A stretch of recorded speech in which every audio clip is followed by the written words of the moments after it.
Good morning, Carol. Is there anything we could do to cheer you up? When you walk through the storm, hold your head up high. Hey, Carol! Hey, Carol! We just want you to be happy. All right, how you doing? Hey, Jamal. I'm great. How are you? Pretty good. I've been a pretty big. I've been like a Breaking Bad addict, so I've been in the whole family and series of watching all these shows that Vince has created, and been a big fan of you since you took on the character of Kim Wexler. Thank you. Again, the thing that I really wanted to ask, like to start off, is because even as Kim Wexler, like which is a powerful character, or you go to Anna Gunn or Bessie Brand or even Julia who played Wendy, it seems like all these women always move the story from behind for Vince in these stories, and while Bob Odenkirk or whoever's leading. How does it feel to be like front and center and leading the story from the front in a Vince Gilligan story? Like how's that dynamic shift change for you and your relationship with Vince and the stories? Well, the way I go about my work and my script prep and how I'm like trying to form the character doesn't really change. But I know for Vince, he said it was a very specific moment when he decided that he always writes male protagonists. And he's even said maybe it's, because he is a male and that's where his brain is. And he was just wrestling with some different ideas that he wanted to formulate into a script for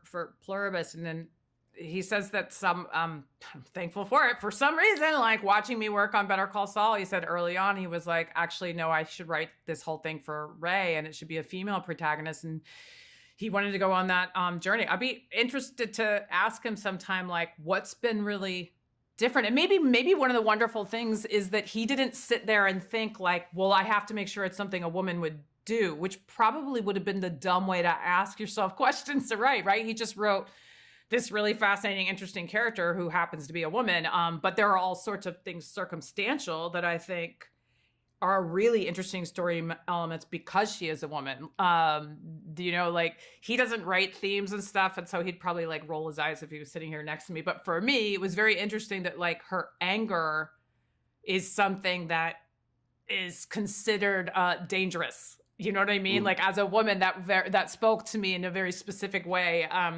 But other than that, like, yeah, he just wrote this really complex, interesting character. To get to play a lead, though, I'd be lying if I didn't say, like, gosh, what a gift! What a gift! I haven't played one before, and it comes with a certain onus to help set tone. And this is a very slippery tone. This show, you got to help people understand: is this supposed to be funny? Am I allowed to laugh? Is it now I'm crying and now I'm scared. So what's happening here? And like, you got to help set that tone. You're also frequently the access point for the audience to understand a story, and you got to allow them in and understand that relationship. But I enjoyed it, and I enjoyed so much that I've learned from the other wonderful, leads like Bob Odenkirk, that idea to he was always very generous with everybody, and you always make sure that you take anybody aside that has any lines with you and make sure that they feel welcome, that they are part of the team, they are part of the family.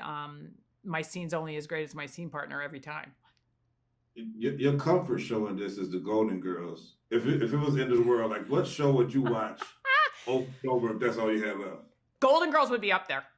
It would definitely be up there. I mean, I love watching dramas, although they're dramas with comedy as well, like The Leftovers and stuff. I like depressing stuff, but not all depressing. I was just thinking, what was I watching the other day? I'm obsessed with Pen 15 and Atlanta. And I guess if you really said straight up just comfort, I'd probably rewatch all of 30 Rock. Well, we'll watch you forever, Ray. Thank you. For the time. Thank you. Can't wait Thank to see you. the rest of the season, and can't wait to the world season. Thank you. Thank you so much.